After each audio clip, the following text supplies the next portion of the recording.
Morning students. Today topic is dimension analysis. देखो जो शुरू में जो कुछ चीजें हैं, यूनिट्स वगैरह बेसिक चीजें हैं वो आपको पता होंगी। तो आपको देखो यहाँ से हम चैप्टर शुरू करवाना चाह रहे हैं डायमेंशन एनालिसिस। देखो आपने पढ़ा है यूनिट, थोड़ा सा इंट्रोडक्शन करवा देता हूँ। यूनिट मान लो आपके पास 5 है, उसके पीछे केजी लगा दिया आपने, तो ये क्या पड़ जाएगा आपके पास मास। 5 है, इसके पीछे मीटर पर सेकंड लगा दिया, तो क्या पड़ जाएगा ये वेलोसिटी। और ये 5 इसके पीछे हमने सेकंड लगा दिया, तो इसका मतलब आपके पास क्या बन गया यहाँ से टाइम। यदि हम इसको 5 लिख देते हैं तो आप स्टैटिक न्यूमेरिकल नंबर है कि मतलब ये आपके पास 5 कुछ भी हो सकता है, लेकिन आपके दिमाग में मान लो केजी है तो आपके दिमाग में लेकिन सामने वाला तो 5 पड़ेगा इसको, ठीक है।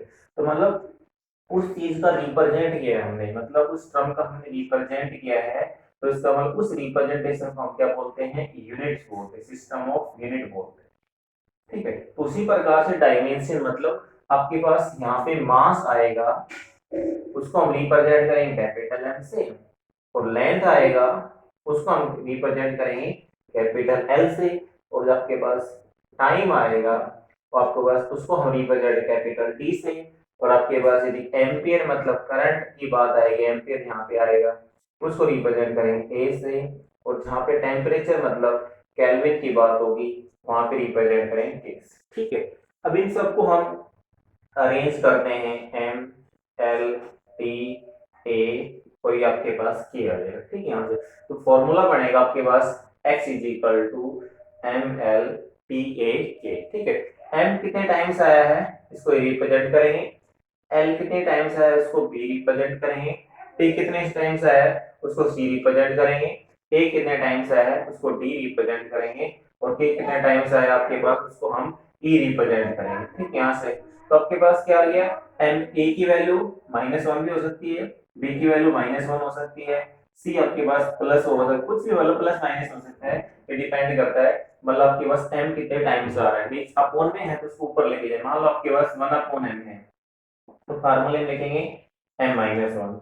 यदि आपके पास 1/l स्क्वायर है तो m 0 l-2 और t क्या है आपके पास 0, मतलब कोई टर्म नहीं है उसको हम क्या रिप्रेजेंट कर देंगे 0 से, ठीक है। तो समझ में आया, आपके पास मास से रिप्रेजेंट करेंगे कैपिटल M से, लेंथ को L से, टाइम को T से, और आपके पास करंट एम्पियर की बात आ जाए वहां पे A से रिप्रेजेंट करेंगे, और टेम्परेचर केल्विन है उसको रिप्रेजेंट करेंगे K से, ठीक है। तो ये आपके पास क्या आ गया, सिस्टम ऑफ यूनिट के द्वारा मतलब हमने यहाँ पे इसकी डायमेंशन रिप्रेजेंट कर दी। तो जहां भी मास m हो वहां मास समझना है, यहाँ पे L हो लेंथ समझना, ठीक। इसके एग्जांपल से समझेंगे, देखो इसको कैसे। मान लो सपोज हमने एक लेट एग्जांपल लिया छोटा सा कि एरिया का,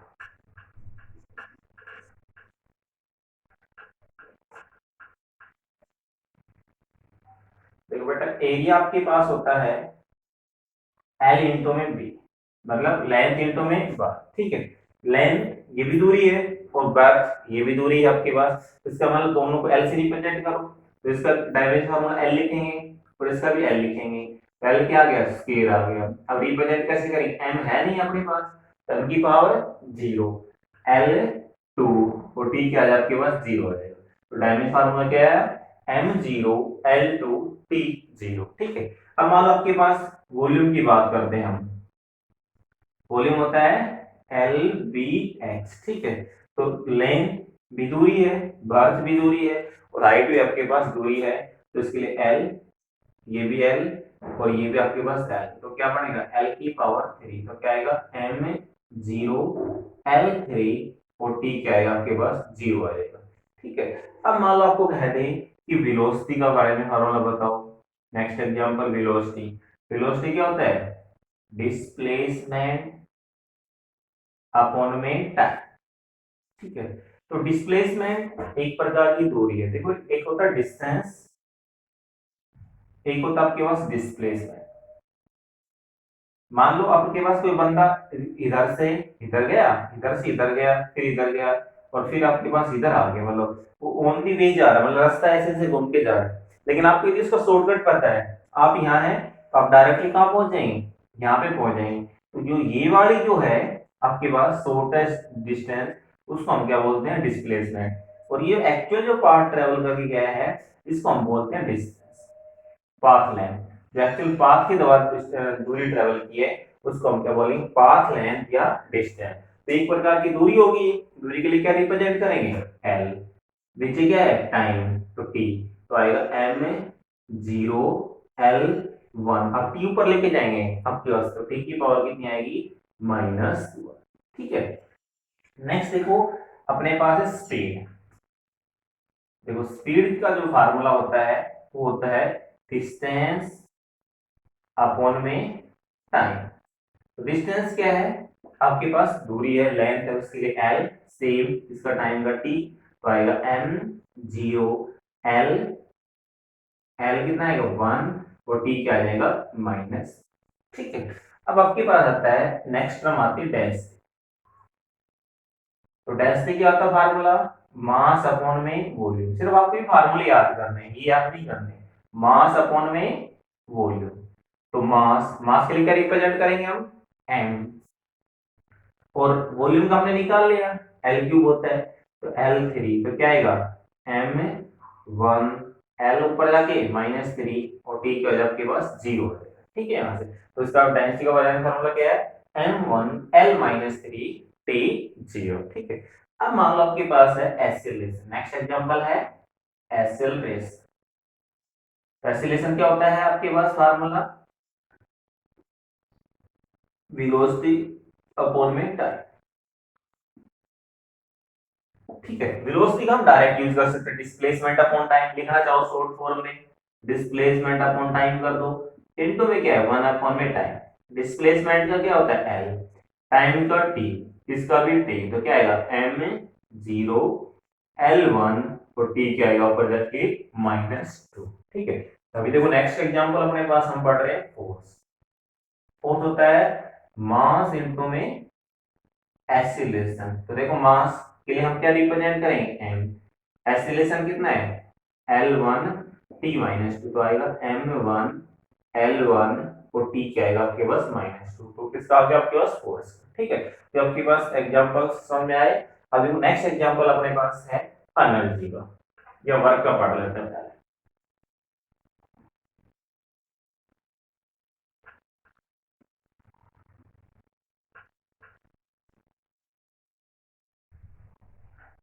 नेक्स्ट एग्जांपल अपने पास वर्क। वर्क का फार्मूला होता है फोर्स इनटू में डिस्प्लेस। देखो फोर्स, फोर्स का भी निकाला हमने, कितना होता है मास इनटू में एक्सीलरेशन, और डिस्प्लेसमेंट का डी लिख दो यहां से, और एक्सीलरेशन का क्या निकाला हमने, वेलोसिटी अपॉन में टाइम इनटू में डिस्प्लेसमेंट, तो आएगा मा m, और आपके पास वेलोसिटी क्या आएगा डिस्प्लेसमेंट अपॉन में टाइम, और एक टाइम ऑलरेडी था यहाँ पे t, और इनटू में क्या आएगा आपके पास डिस्प्लेस। ठीक है। तो आपके पास देखो, आप सोच रहे हैं इसको हम छोटी छोटी टर्म में क्यों यूज करते हैं, तो अपने पास एक होते हैं फंडामेंटल यूनिट, ठीक है, और एक होता है ड्राइव यूनिट। तो फंडामेंटल मतलब बेसिक, जिसको हम उसके अलावा उसका कोई अदर नाम है, केजी है, तो मास की जो एसआई जो यूनिट है उसको हम केजी में रिप्रेजेंट करते हैं। ठीक है, मास हमेशा केजी में होगा एसआई यूनिट में, ग्राम होगा आपके सीजीएस यूनिट में। ड्राइव यूनिट मान लो आपके पास केजी भी है, मीटर भी है, और सेकंड भी है यहाँ पे, तो मतलब ये मास भी यूज हुआ है, तो मीटर पर सेकंड स्क्वायर किसका होता है, एक्सीलरेशन का, तो मास इनटू में एक्सीलरेशन, इसका मतलब इसको यहां से फंडामेंटल से ड्राइव किया गया है। तो ड्राइव यूनिट क्या होती है, जिसका यूज हम एक से ज्यादा फंडामेंटल यूनिट्स का यूज करते हैं, उसको हम क्या बोलते हैं, ड्राइव यूनिट बोलते हैं। तो यहाँ पे क्या यूज किया आपने, फंडामेंटल मतलब बेसिक यूनिट, मास लेंथ टाइम में तोड़ना है उसको, कोई भी आपके पास आए तो मास लेंथ टाइम में तोड़ेंगे, तो आपके पास फार्मूला कितना है m, आपके मास, मास यहाँ पे आ गया, फिर यहाँ डिस्प्लेसमेंट आ गया, यहाँ टाइम आ गया, तो तोड़ दिया हमने, तो इसका क्या आएगा आपके पास m1 L कितना आएगा, देखो एक और ये दो, तो 2 कर दो, और t नीचे था देखो, तो ऊपर जाके t क्या आएगा -2, तो वर्क आ गया m1L2 T-2। तो वर्क और फोर्स दोनों बड़े वो है, इनको आपको याद रखना है कि हम बहुत ज्यादा यूज होते हैं। ठीक है। नेक्स्ट अपने पास है मोमेंटम, लीनियर मोमेंटम। देखो लीनियर मोमेंटम बोले तो P इक्वल टू आपके पास होता है mv। ठीक है। तो पी ये आपके हो जाएगा मास, इनटू में क्या आएगा आपके पास भाई, वेलोसिटी। वेलोसिटी क्या लिख दो, डिस्प्लेसमेंट अपॉन में टाइम। तो मास का क्या लिखता है भाई, एम, डिस्प्लेसमेंट कितना है, एल, अपॉन में टी। तो आएगा m1 l1 टी क्या आएगा आपके पास माइनस। ठीक है। नेक्स्ट अपने पास टर्म आती है इम्पल्स। इम्पल्स का फार्मूला होता है एवरेज फोर्स इनटू में टाइम। मतलब एवरेज है, कैसा है, फोर्स तो फोर्स ही है, तो फोर्स का टाइम फार्मूला कितना है, अभी डायरेक्ट यूज कर देना, m1 l1 t minus T अब t माइनस टू इनटू में टाइम, तो कितना आएगा m1 l1 t क्या आएगा आपके पास माइनस। ठीक है। तो ये आपके पास किसका था, इम्पल्स का। नेक्स्ट अपने पास है काइनेटिक एनर्जी। तो काइनेटिक एनर्जी का फार्मूला है half M A V square. तो जो कांस्टेंट टर्म है ना डायमेंशन में, जहां कांस्टेंट 2 3 4 5 कुछ भी आ जाए, कांस्टेंट 1/2 हाफ कुछ भी आ जाए, तो उन टर्म्स को हमें नेगलेक्ट करना, उसका यूज नहीं करना है। तो अपने पास मास इनटू में क्या गया, वेलोसिटी स्केयर। तो मास का कितना होता है m, वेलोसिटी क्या होता है डिस्प्लेसमेंट अपॉन टाइम, डिस्प्लेसमेंट का l upon time l upon t, उसका क्या कर दो पूरी का स्केयर, क्या आएगा m1 l2 और t क्या आएगा आपके पास माइनस। ठीक है। यहाँ पे तो डायनेमिक फार्मूला किसका आ गया, काइनेटिक एनर्जी का। सेम देखो अपने पास नेक्स्ट टर्म है, वो है पोटेंशियल एनर्जी। उसका जो फार्मूला होता है एम जी एच। एम मतलब मास, जी मतलब ग्रेविटी, ग्रेविटी मतलब आपके पास एक्सेलरेशन ही होता है। ठीक है। ये एच मतलब हाइट, तो मास के लिए एम यूज कर दो। ठीक है। यहाँ से तो मास लिख दो एम। और देखो एक्सेलरेशन का फार्मूला क्या था, वेलोसिटी अपॉन में टाइम, और हाइट आपके पास h डिस्टेंस है। अब इसका यूज करेंगे m, वेलोसिटी क्या आएगा डिस्प्लेसमेंट अपॉन में टाइम, और ये 1/t था इनटू में h। ठीक है। यहाँ से तो देखो मास का जो डायरेक्ट फार्मूला कितना रहेगा आपके पास, मास के लिए क्या लिख दो भाई m, ठीक है, और डिस्प्लेसमेंट के लिए l, नीचे टाइम दो है तो t स्क्वायर कर दो, ऊपर एक हाइट है तो l, तो कितना आएगा m1 l2 t माइनस। ठीक है। तो देखो ये मैंने एग्जांपल्स करवाए आपको, मतलब कि 8-10 एग्जांपल्स जो आपको समझाए हैं। तो आपको बुक में एनसीईआरटी बुक में या आपके जो भी कोई रिफ्रेशर बुक है प्रदीप जो भी है, उसमें आपको सीरियल नंबर 20 तक फर्स्ट 20 जो है एक बार मतलब प्रैक्टिस करनी है। सिर्फ अपने को ये फार्मूला एक बार याद करने हैं फार्मूले, फिर इसके एग्जांपल लिखी, ऐसे ट्राई कर रहे हैं। फिर भी कोई डाउट आए तो हम डाउट्स आपके पास नेक्स्ट लेक्चर में ले लेंगे। ठीक है।